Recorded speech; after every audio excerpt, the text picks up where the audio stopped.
Hi there, students. Thank you for being part of this presentation today. My name is Luis Silva. Today we are going to be focusing on American government, the executive branch, Article 2 of the United States Constitution. And we are going to be looking at four different questions.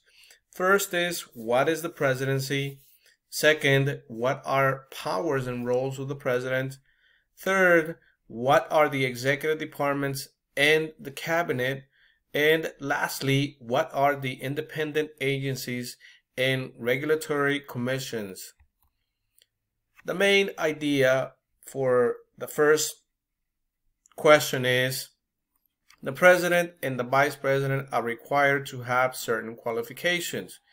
And the focus questions are, what are the qualifications and terms of office for the presidency? What are the duties of the vice president? And what are the rules of succession for the presidency? Well, first of all, in terms of qualifications, the United States president has to be a native-born U.S. citizen. He or she must be at least 35 years of age and must be a resident of the United States for at least 14 years. Terms of office. The president serves 4-year terms and may be elected to a second term, which basically means 8 years. The salary of the president is $400,000 per year plus $50,000 non-taxable allowance. Duties in terms of the vice president. The vice president takes over if the president dies, resigns, or is removed from office. And by the way, also the vice president presides over the Senate. The vice president must meet the same constitutional qualifications as the president. And the salary of the vice president is a little bit more than $186,000 per year, plus a $10,000 allowance. The order of presidential successions. First of all, in case something happens to the president, he dies or is incapable of performing his duties, his job, the vice president takes over.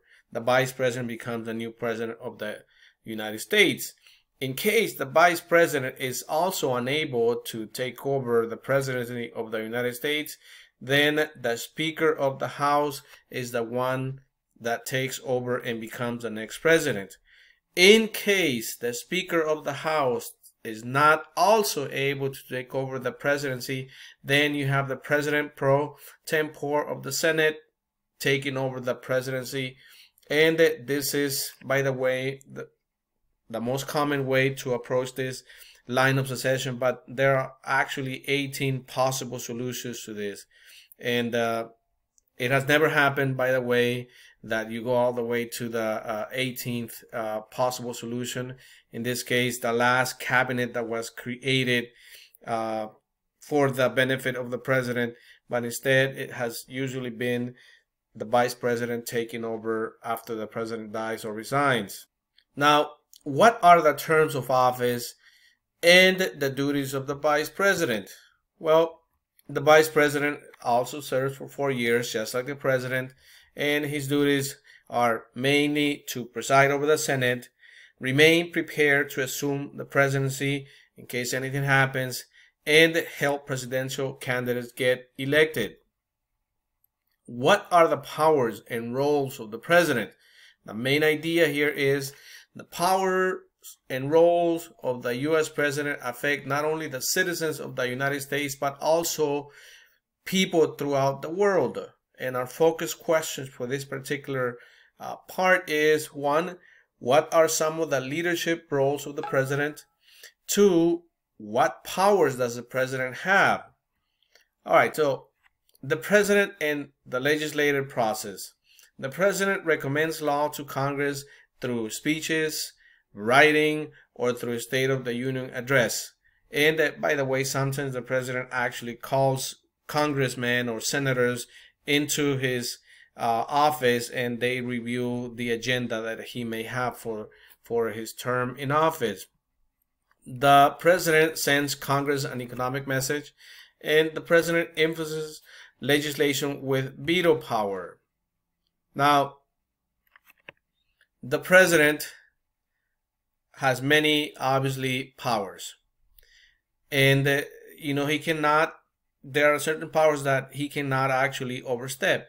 In this case, the president can send troops outside to different parts of the world for various reasons, humanitarian reasons, to prevent conflicts, among other things. But he must bring those troops within 60 days. Only Congress can declare war. The president is the commander-in-chief of the armed forces, but he cannot keep troops out for a very long time. Before this, and this was actually taken as an example, presidents would keep troops out fighting a war without getting approval from Congress many times. And this was the case with President Nixon. So in 1973, in the Wars Power Act, Congress basically made it clear that troops were to be recalled within 60 days unless approved by Congress to stay any longer. So despite the fact that the president has many powers and he is the commander-in-chief of the armed forces, Congress is the only one that can declare war. Now, president duties as foreign policy leader and chief of state. The president appoints officials to represent the United States abroad, such as ambassadors, travels to foreign nations to meet with leaders and representatives of other countries, serves as the nation's chief diplomat and assumes final responsibility for treaties, symbolizes the United States and its people. So when the president goes out there to Europe, to Latin America, and to Asian countries, he is the face of the nation, and he represents the entire country's well-being, policies, among other things. And the president actually performs ceremonial duties. Now, question: what are the duties of the president as a foreign policy leader and chief of state? Well, the president's duties as a foreign policy leader and chief of state are: first, secure friendly relations with foreign governments; two, preserve the security of the United States. Actually, that's one of the reasons why the president is the face of the nation, as he's supposed to go out there and talk and develop policies with foreign leaders that would make sure that the interest, the well-being of the country is being put ahead of everything else. The president appoints officials to represent the United States in foreign countries, such as ambassadors. The president meets with leaders of foreign countries all the time, either goes out to visit them or gets those foreign leaders to visit our nation. The president travels abroad to meet with foreign leaders, and the president assumes responsibility for treaties with foreign countries. Remember, the president can actually put together different treaties, but it is the United States Senate that must approve those treaties. Now, the main idea in this case, what are the executive departments in the cabinet? And the main idea is here, the executive branch of the U.S. government is divided into several departments, each of which has a certain duty. And our focus question is, what is the Executive Office of the President, or the EOP? And what is the cabinet? Two, what are the purposes of the Department of State and the Department of Defense? And three, what are the other executive departments in the federal government? All right, first, the Executive Office of the President was established in 1939 and reorganized by each president. So each president decides how he wants to handle the Executive Office of the President. Now, it contains agencies and offices that advise the president on current issues, topics. They are making sure that the president is well informed so that the president can actually make wise decisions. The White House office keeps the presidential schedule, writes speeches, and maintains relations with Congress, the press, and the public.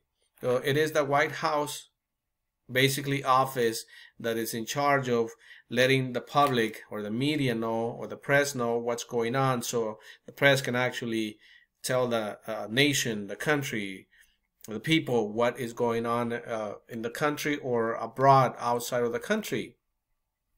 Now, the executive departments work to improve life for all Americans, and these are some of the departments or the departments actually that make up, the presidency, that are right there trying to do the job that has been assigned to the executive, in this case the president. And I'm just going to go over the departments really quickly.